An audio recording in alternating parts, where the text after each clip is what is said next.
everyone, it's the Amazing Ryan here, and today we're gonna do a little something different, although the same, but still different.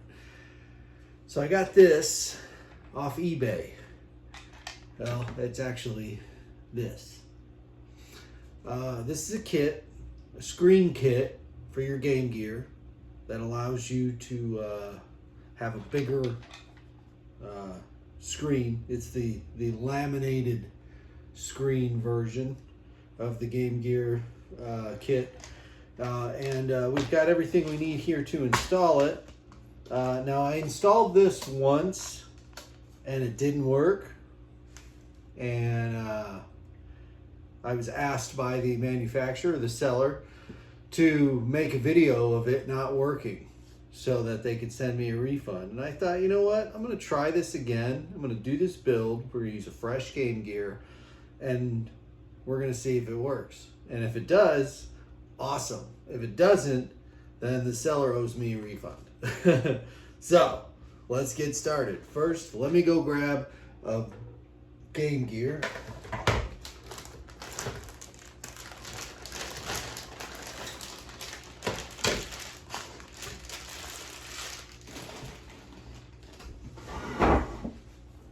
Alright, so I got this Game Gear.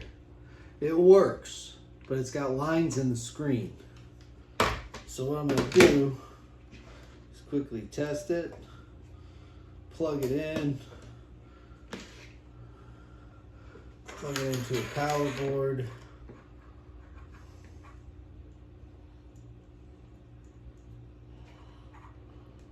plug it into a volume board, or sound board rather. Put it in the cart, flip it on. So this works. Just in case you didn't hear it, hold on.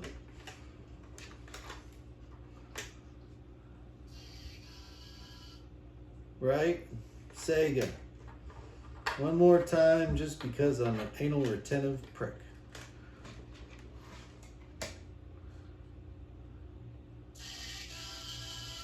Okay, so we know that this is a working Game Gear. So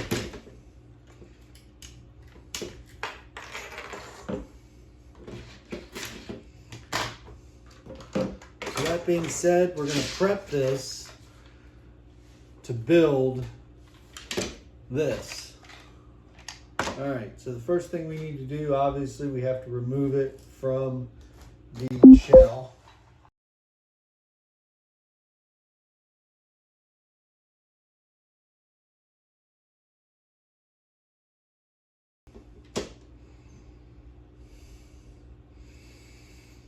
Here it is.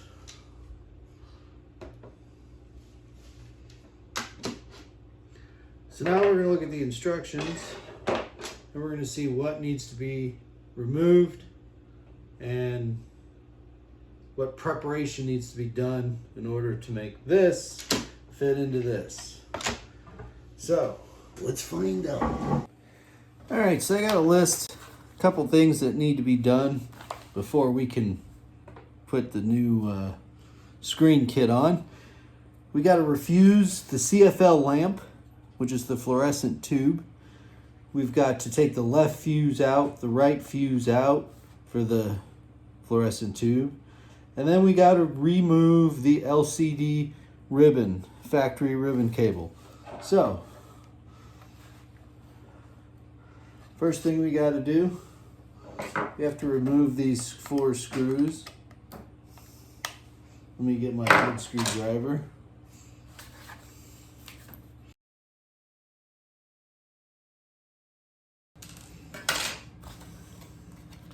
So now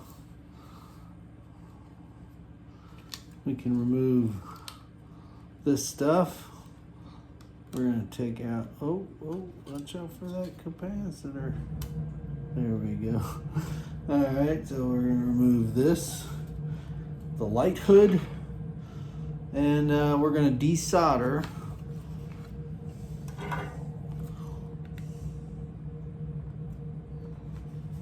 There's one side.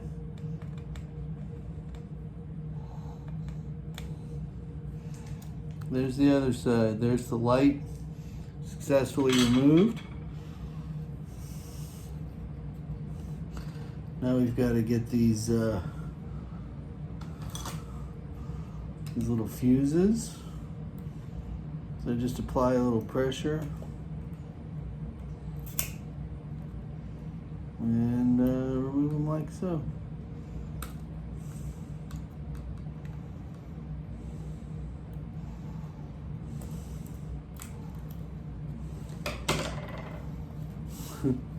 They're being stubborn.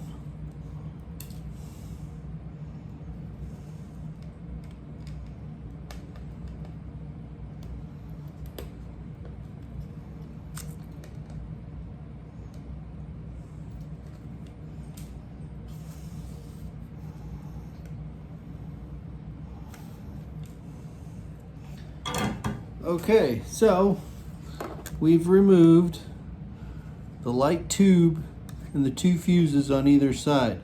Now, this is not a required step, this next part, but I'm going to remove this semiconductor right here because it's creating 34 volts to power that fluorescent tube, and we don't need it anymore. So we're going to remove this semiconductor.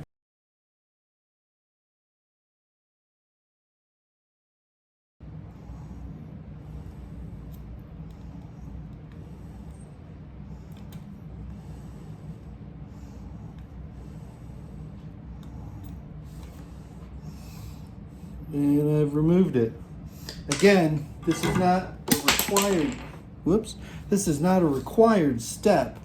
However, I prefer to do this just to make that 34 volt circuit a dead circuit.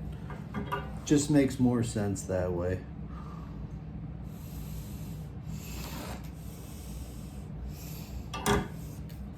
All right, so now we've got to remove this ribbon cable.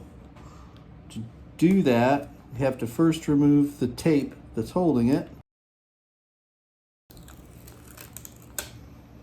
There goes the tape. Now for this, we're going to use hot air. I've got my hot air station right here.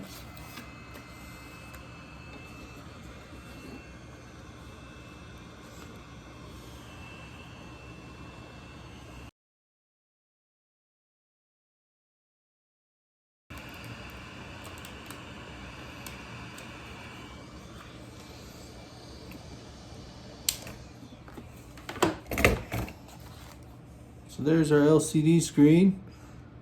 It's been removed, and I've done it in such a way that if I ever wanted to try to reinstall it, I could, but that would be pointless because this screen is no good. So now pretty much all the preparation is done for the new build. Okay, so what we're going to do now, we've done all of our necessary steps to prep the board, and then we did remove the semiconductor as a little bonus.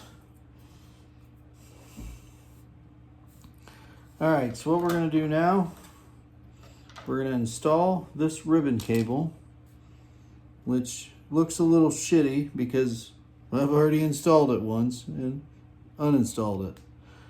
So we're going to install it a second time. I'm going to turn my soldering iron down to 740.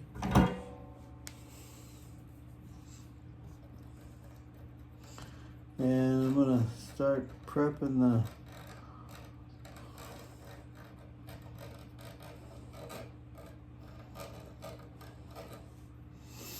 Okay, so what I'm going to do is drag a ball of solder across the pins.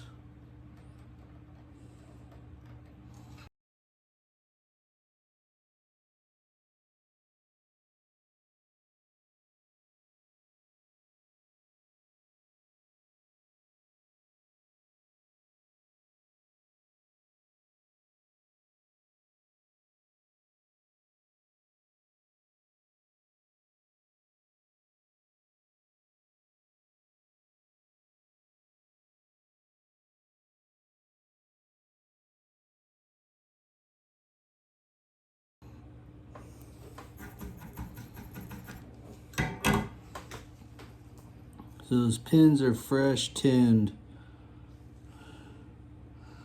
All freshly tinned.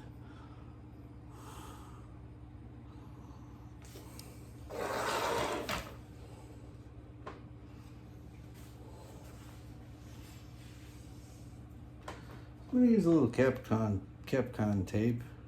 Kapton? Is it Kapton or Cap? I can't remember. Either way, I have some. It's right here. We're gonna put it on the ribbon to help hold it in place.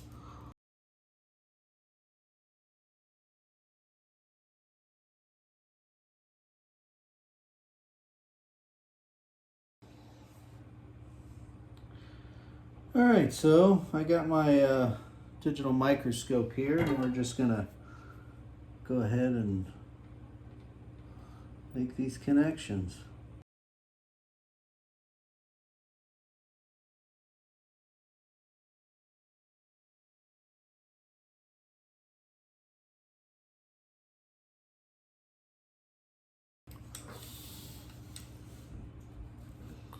Bring the camera here.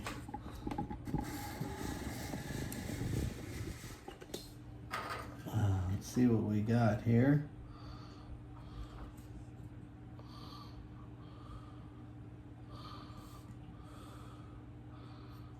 The alignment isn't great, but it's because I'm using the ribbon for the second time. They're not meant to be reused. This kit does come with 2 ribbons, but the first time I built the kit, it didn't work, and I thought perhaps the faulty ribbon might be the answer, so I switched ribbons, and then it still didn't work. So again, I'm making this video hopefully to be able to show you how great this kit is, but at the very least as proof I did everything I could do before getting a refund for it from the seller. So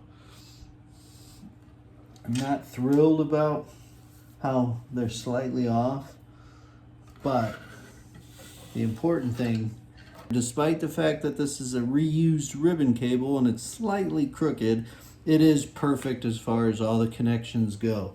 You saw it with your own 2 eyes. Dig it. So now we can get rid of this, and we can focus on the other connections. Now, as you'll see, this board has some wires attached to it. That's because, again, I had it installed once before and didn't work. So that's why, again, I'm making this video.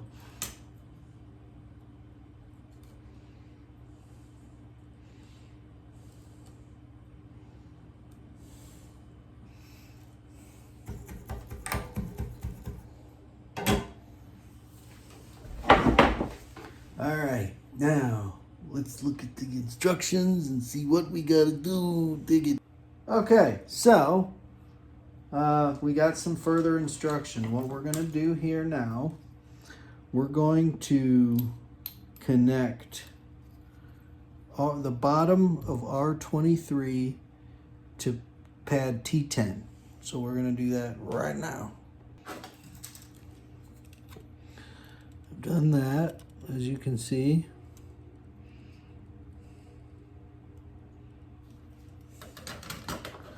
So now we got to connect buttons 1, 2, and 3 to resistors C36, C37, and C38. So let's do that now. Yeah, dig it.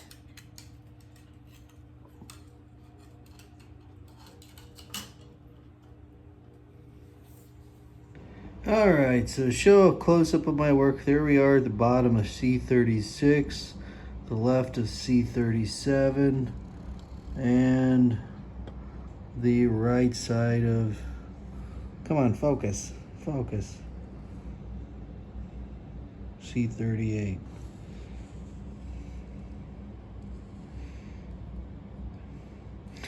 We've also done a solder bridge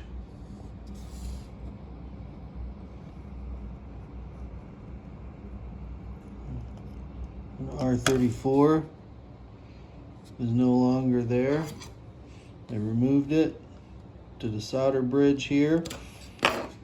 So let's see what the next step is. Fast forward. Sorry, I did not film a lot because I was actually using my phone to read the directions.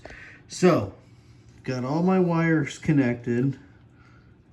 We've got one red wire for our power wire. By the way, I'm not using the wire included with the kit. I'm using my own wire because, quite frankly, it's better. So we got a ribbon cable. We got all our connections made. All we have to do is connect our ribbon cables here and power it up and see what happens. So I'm gonna get this buttoned up and I'll be right back.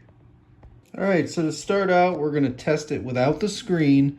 We just wanna see if we hear that Sega. Sega, come on now. There we go, that's good. We're still booting. All right, so now let's hook it to the screen and see what happens. Okay, all right, so we're gonna turn it on and see what happens. I don't have high hopes.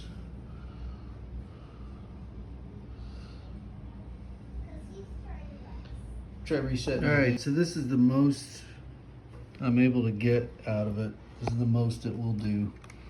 It's just this screen.